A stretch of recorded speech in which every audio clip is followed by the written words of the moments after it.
Hi Stampers, this is Dawn and today we're going to make this adorable gift box. This is what it looks like. So this is the cover when you open it. It has a message here and then also a space for you to sign.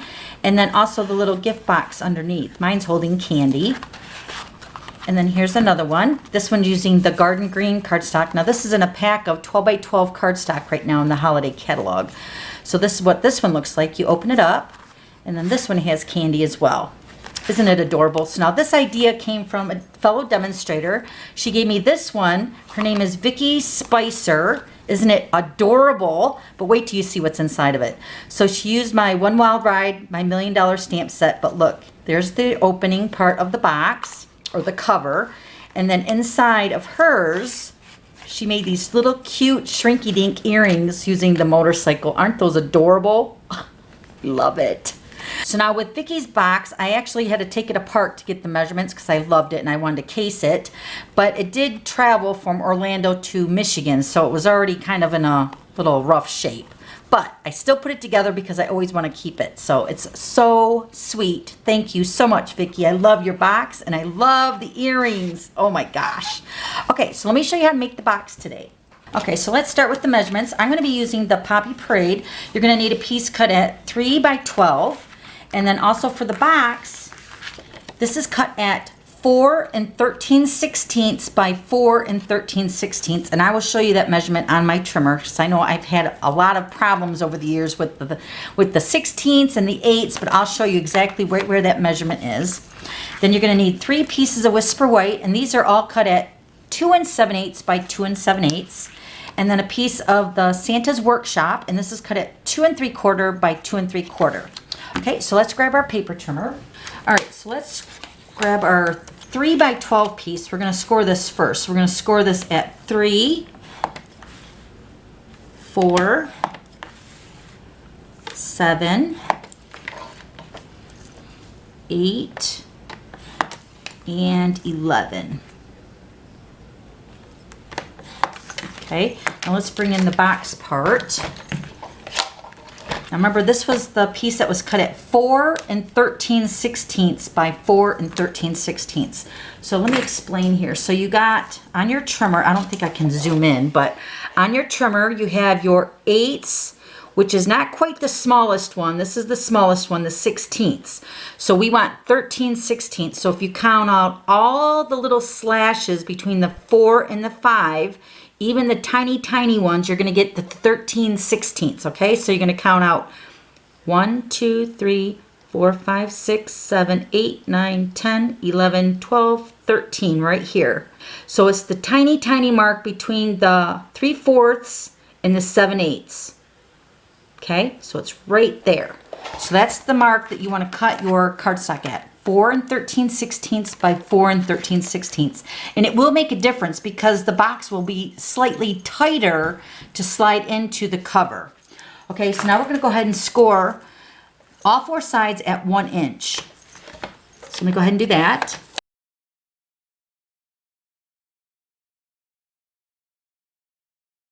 Okay, so now let's go ahead and fold all our score lines.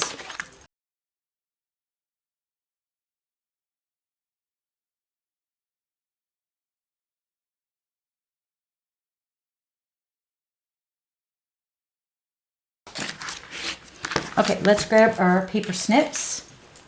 All right, now we're going to cut on our score line the 1 inch that intersects right here with the other side of the 1 inch. We're going to cut these tabs, and I'm also going to miter both of the tabs. So what I mean by that is I'm going to cut a little sliver off of each of the sides on the tabs, just like that. And I'm going to do the other side, the opposite side, the exact same way.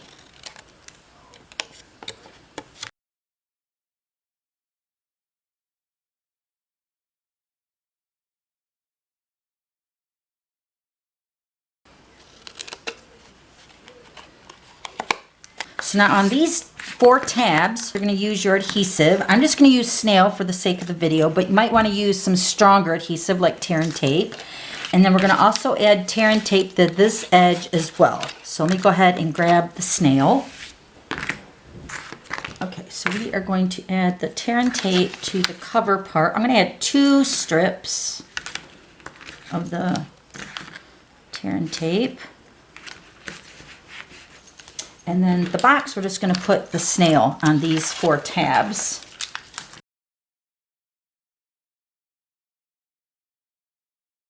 Okay, so now we're going to build our box.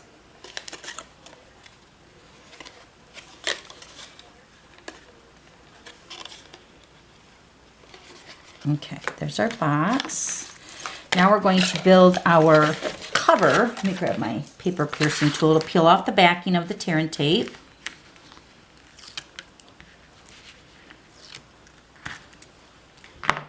Okay, so now we're going to fold over the score line right here, and then on the very last score line right up here, you're going to line this edge with that score line. I'm going to line that up. Just like that. And then this is going to make your little cover for your box, which is going to slide right in here like that. Don't you love it? Oh my gosh. Okay, so now let's go ahead and put our designer paper and our Whisper White piece on there.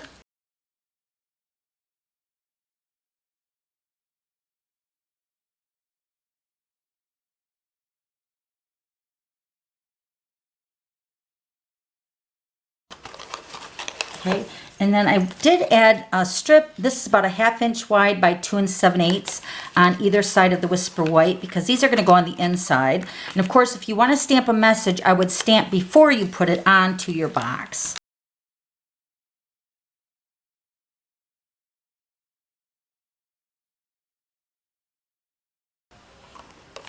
Okay, so now let me punch out 2 circles. I'm going to grab the 1 1/2 inch circle punch, and I have a couple scraps here. I'm going to punch out 2 circles with the candy canes to match the designer paper.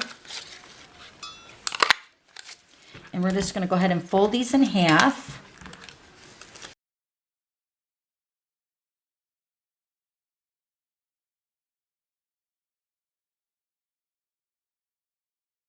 Okay, and we're going to reinforce these sides. So the receiver of the box or the gift, depending on what side, you could actually just put it on one side of the box, like what Vicky did here. Let me show you hers again. So Vicky put it on this side over here. So it kind of told me to open it up this way so the earrings were facing the right side. On like this side, if I opened it up this way, it would be upside down. So this is totally optional. You don't have to do this, but it does decorate the box really cute. So I'm going to take my box out, and I'm just going to put this designer paper right on the edge. And it also reinforces the box, so it gives it a little bit more stability to put it in and out of the cover. And I'm just putting the circles on opposite sides of each other. So it doesn't really matter. Since I'm putting candy inside of my box, actually, let me put some candy in there. I got these Reese's peanut butter cups. And let me see here, some Kisses. Those should fit in there. Yeah, that's cute. So we just slide this into the cover. And then to decorate it, I did it just like this little candy holder that I posted last week, because I love that candy cane. So I went ahead and did that already. So I put that together. And this is just going to sit on the front, just like that. Isn't that adorable? Oh my gosh, I love this box. Thank you so much, Vicky. And then here's hers again. And then here's one that I made with the Peaceful Noel. This is the stamp set that's in the holiday catalog as well this year. And then this was the candy cane season. And then I used the candy cane builder punch. You can buy these in a bundle and save 10% right now with the holiday catalog as well.